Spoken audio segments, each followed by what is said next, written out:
Successful people are intensely action-oriented. They're always thinking in terms of taking action. Unsuccessful people tend to be more passive, and they wait for things to happen. And they have reasons not to take action. They have always reasons to wait and to procrastinate. But leaders are very action-oriented. Now here's an interesting discovery for me, is that when you take action, the fact is nothing works. At least it doesn't work the first time. And sometimes it doesn't work the first 5 or 10 times. But you have to take action. We say that leaders do not like to fail, but they recognize that failure is indispensable. You cannot succeed without failing. So they're willing to take action, and they say take action, get feedback, correct, and take more action. 3 wonderful things happen when you take action on a new idea. The first thing is that you get immediate feedback, which helps you to change your course. Second thing that happens is that you get ideas to help you to be more effective. It's the most amazing thing. And the third thing that happens is it raises your self-confidence and it gives you energy.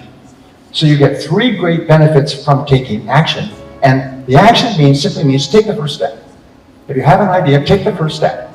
The first step is the major difference between success and failure in life. And the first thing I learned is that in order to build a successful business, you must become a great leader. And leaders are highly overrated. I believe that a leader is simply a person who can get results. And so I've studied leadership, and I've studied military leadership, great military leaders, great business leaders. And at the bottom analysis is leaders can get results. So in studying leadership, I found that leaders have 7 key qualities, or 7 key responsibilities that make them valuable. A failure in any one of these areas leads to a failure of leadership. So let me just give them to you quickly. The first is that leaders have the ability to set and achieve business goals. They have the ability to set and achieve business goals. When you look at the fact that many companies are changing their leaders, more than 50% of big companies in the last 10 years have fired their top executives. It's because why? They went back and Fortune magazine did a study and they found it's because they did not get results. They were hired and put in that position to get certain financial results, and they did not achieve it, so they replaced them and brought in someone else. So number 1 is to set and achieve business goals, and everyone who is required to achieve the goal must be clear about the goal.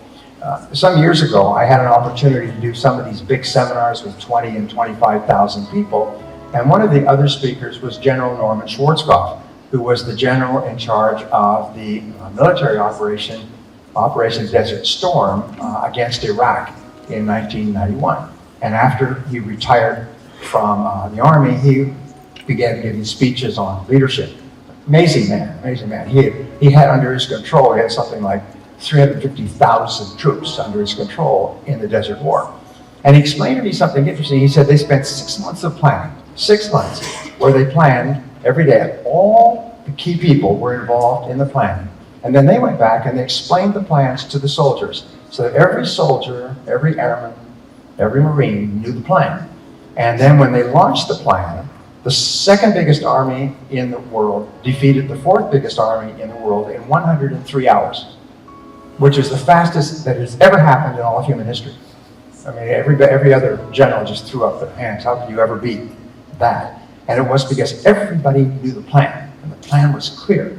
So one of the most important things that you do as leaders in your business is make sure that everyone is clear about your goals, and everyone is clear about how they're expected to contribute to the goals. Well, the second quality of leaders is that they have the ability to innovate and market. Innovate means finding better, faster, cheaper, easier ways to accomplish the same result. One of the greatest enemies of human success, there's several, but one of the greatest is called the comfort zone. And the comfort zone is we get comfortable doing things a certain way, and we resist change.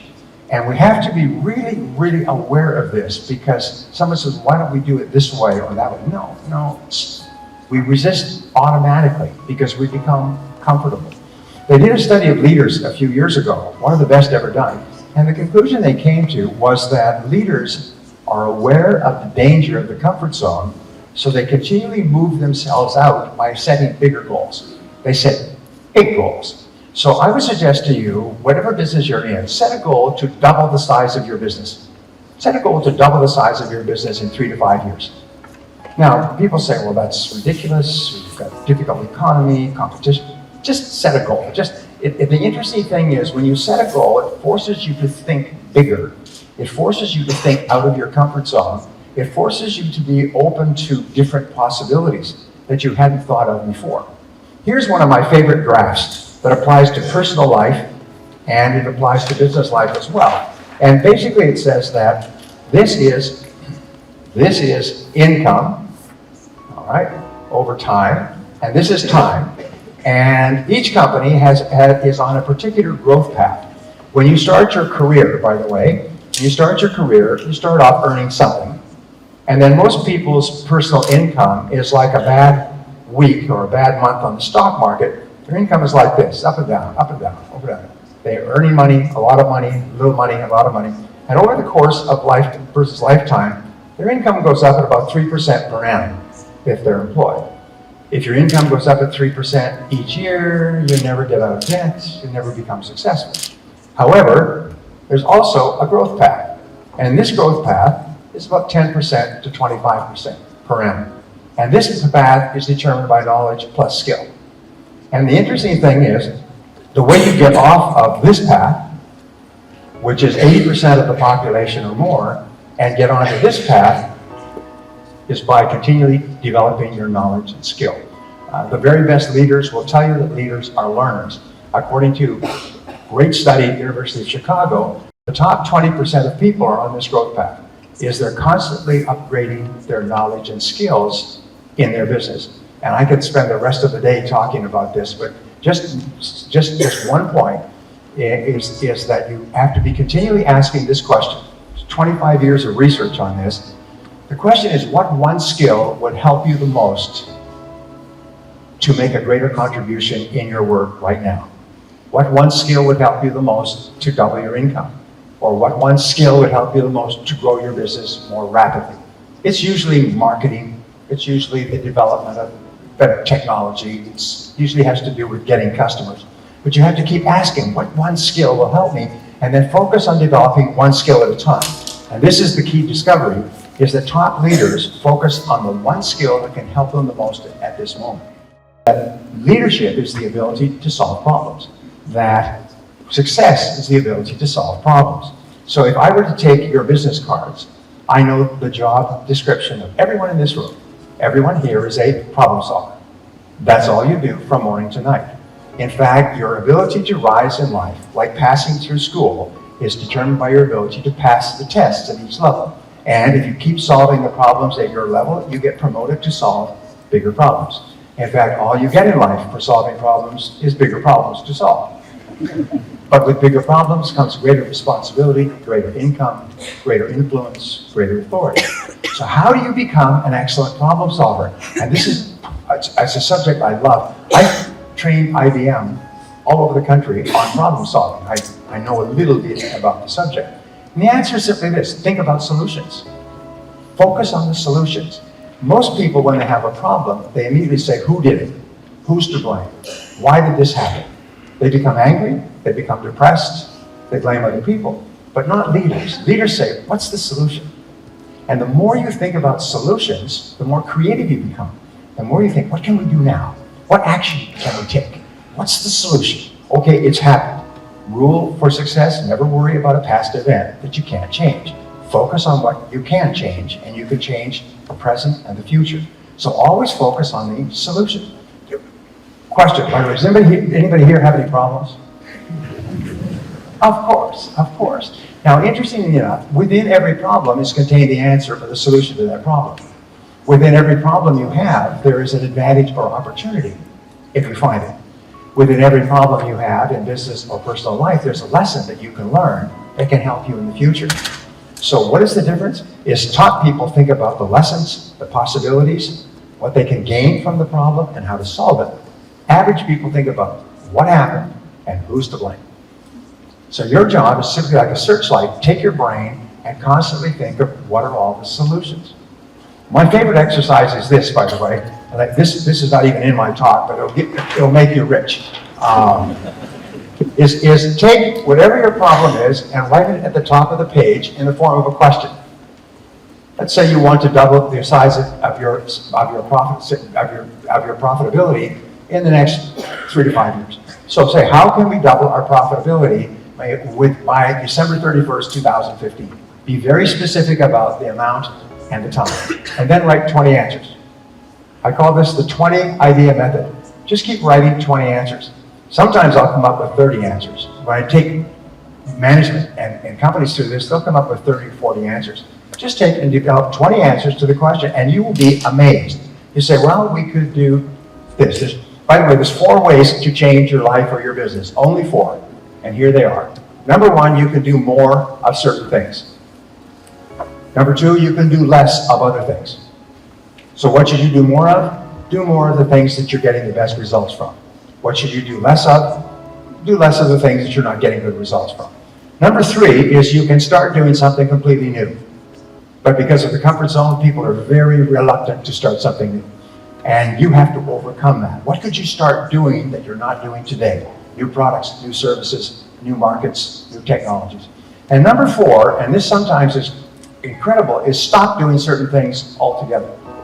Here's a rule in life, is you can only get your life under control by stopping doing things. You cannot become more efficient or more effective and do more things. You've got to stop doing things of low value or no value. Stop doing things that don't work anymore. And so stopping things completely are the key. So when you start to write out your answers here, you say, what could we do more? What could we do less of? What could we start doing? What could we stop doing? Just keep writing answers until you can't think of any more answers. But I promise you this, when you start doing this exercise, your brain will light up like a Christmas tree. You'll become more creative, you'll become brighter, your brain will release endorphins. You will be amazed at how intelligent you really are when you start writing down answers. And then take at least one answer and take action immediately. If you'll just do this on any problem or goal that you have in life today, write it as a question, write 20 answers to the question, and take action on one. This is the greatest success principle in creative thinking I've ever seen. I have never had a problem or difficulty for myself or for my clients that has not been resolved with this simple action. All it requires is a piece of paper, a pen, and a little bit of self-discipline. The 4th key of leadership is to set priorities. Set priorities on the use of time and money and resources. In my work in time management, 30 years of study, I found that all of time management can be boiled down to a single principle, the ability to set priorities. What do you do first? What do you do second? And what do you do not at all? And the job of the leader is to set the priorities. Is what are we going to do more of or less of? What are we going to start doing or stop doing? Because it's not the job of the staff to think about these things. It's your job. The 5th key is to focus and concentrate. Now, to focus and concentrate is really the key to greatness as an individual, is to be able to focus and concentrate your energies and resources on one thing, the most important thing, and stay at it until it's done. Your ability to be a role model is to be an example to other people. When you become a leader, you have to raise, you have to raise your game, is you have to raise the bar on your own behavior, because morale in a business flows down from the top. It does not rise. Is that morale is determined by the leader, and people need and want to admire their bosses. They want to admire their leaders and their managers. So when you are working your way up, you can be more casual, but when you become a leader, everyone is watching you. They're watching you out of the corner of their eye. They're watching to see if you are setting. So if you want other people to be punctual, you must be punctual. If you want other people to work on their top priorities, you must work on your top priorities. If you want other people to treat each other well and be friendly and be respectful, then you must be friendly and respectful. You set the tone for your whole business. And in many studies, they say that being a role model is the most important job a leader has. If you have children, what I discovered when I had my first children was that your model will have more of an influence on the development of their character than anything you say. You can talk all day long, but they just watch you. And they watch you and they model themselves at an unconscious level on your behavior. So if you want your children to turn out well, be a good role model for them. And the final requirement for leadership is the ability to perform and get results. So the greatest question of leaders is always, what results are expected of me? What results are expected of me? Not activities, but what are the results? And of all the results that are expected of you, what are the most important results? In time management, there's a great question. And I think it's a question that is one of the most important I've ever heard. It's this, is what is it that I, and only I, can do that if done well, will make a real difference? This is something that no one else can do, and no one else will do it. But if you do it, and you do it really well, it can make a major difference in your business and in your life. And there's always an answer to this question. And this is usually the most important thing that you could do to contribute to your company. Peter Drucker had this wonderful observation. He said, if you just change the word in business from success to contribution, you'll solve all your problems. And I think that the word contribution is one of the greatest words in our lives. What can you do to increase the value of your contribution to your business, to your friends, to your family, to your community? Because there's a wonderful thing, Hans Peter and I were talking about this, is the more you contribute to your world, the better you feel about yourself.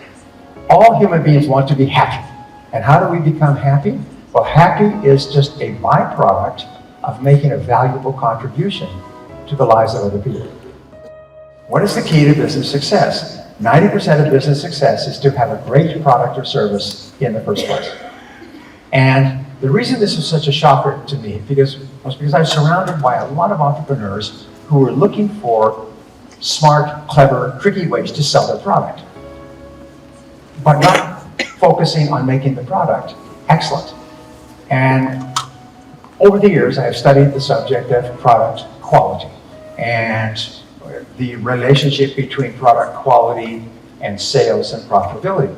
There's more than 50 years of research at Harvard, and they did a series of studies, and they're called the profit implication studies. Basically, what are the different things that companies do? And they studied thousands of companies that seem to be consistent with high levels of profitability. And what they found was that there's the highest single correlation in profitability is perceived product quality. If people think that your products are high quality, they are going to buy more of them. They are going to buy them faster at less costs of advertising or promotion. They are going to pay more money willingly. They'll put the money in your hands, and you'll have high levels of profitability. Here's a great question. What is the most important sale to a customer? Of all the sales that you make, what's the most important sale? And the answer is the second sale.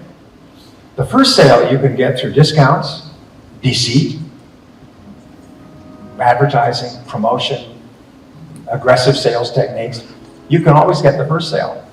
But the second sale, when the customer comes back and buys from you again, is when the customer says, you kept your promise. Your product did deliver what you said it would do when I bought it the first time, and I'm back. So the second sale is the most important thing. All top business people think about the second and the third and the fourth sale while they're making the first sale. So having a great product is the key. Now, how can you predict the future of your business? It's real simple. Ask yourself what percentage of people who use your product afterwards say, this is a great product. What percentage of people describe your product as a great product? Great, excellent, wonderful. Or a great service. Or when they do business with your company, they say, that is a great company. I like that company. Because this is the number one single factor that determines your success, is the percentage of your customers who describe you as a great company with great products or services. So, you take your 20 idea method and you say, what could we do to be sure that everyone describes our product as a great product, or our service as a great service, or our company as a great company? What do we do? And just think of all the answers. Now, here's a great question that you can ask, is you can ask Mr. Customer or Mrs. Customer, do you feel that our product or service was a great product or service? Customers, by the way, will make you rich if you ask them. If you ask them for their opinion. Mostly, we don't ask because we don't want to know. Okay. So we ask, we say on a scale of 1 to 10, was this a great product or service? Was this a great experience for you? And if the customer says, well, on a scale of 1 to 10, I would give you a 6 or a 7. Well, that's not very high, but it's better than a 3 or a 4. So I give you a 6 or a 7, and then what question do you ask? What would we have to do to earn a 10 in your estimation? And you know what? Your customers will tell you, well, if you want me to give you a 10, you have to do more of this or less of that. You'd have to start doing this or stop doing that. And if you do what your customers tell you to do, they will then say, this is a great product. By the way, there's years of research on this simple concept. So if all you have is one focus in life, is to get people to say afterwards, this was a great product. So number 3 is to develop a great business plan. And a great business plan, everybody is told you have to have a business plan if you want to be successful. And most entrepreneurs, most business people are conceptual. They're right-brain thinkers. They don't like the idea of business planning. So they've developed now systems where you can do a business plan in 1 hour. Very simple business plan. But a business plan is essential because it forces you to think about the most important parts of your business. And in many cases, when you do a good business plan, you'll find that this business won't work. Number 5 is to create a great marketing plan. And if you look at business strategy, you'll find that all of business strategy is marketing strategy. Marketing strategy is different from sales. By the way, what is marketing strategy? Do you know? Well, marketing strategy is the ability to attract customers to your product or service. It's like attraction, it's like magnetism. How do you get people to raise their hand and say, I am interested in your product or service? And this requires the most important of all thinking that you do. Every major mistake in business is a mistake in marketing. They make a mistake in either selling the wrong product or to the wrong people at the wrong price, in the wrong place, in the wrong way. Okay, number six is develop a great sales process. Every top company I've worked with has got a beautiful sales process because the first key in business is marketing, which is to attract people, but the key is to convert them into customers. They may come into your store, but you don't want them to turn around and walk out. They may agree to talk to you because of your advertising and your promotion, but you don't want them to say, well, let me think about it, and go and talk to your competitors. You want to be able to convert them. So your conversion ratio in business is the determinant of the income in your business. It's the determinant of your revenues, your profitability, your growth, and your entire future. If you can increase your conversion ratios from interested prospect to customer, you can conquer the world. And this is a learnable skill. The most important thing I've ever found about business that transformed my life is that all of these skills are learnable skills. You can learn any business skill. Well, number 7, and the 7th is something we could spend 2 or 3 semesters on, is develop a great customer experience. This is the key to the future, a great customer experience. You want customers to be happy. I will say this afternoon, but I say, what is the key to business success? It is to make your customers happy.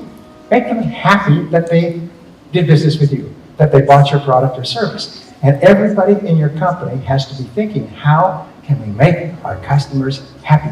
And then, how can you make them happier than your competitors? Because customers, almost like a moth that goes to the flame, or bee that goes to honey, customers go to the businesses that make them the happiest.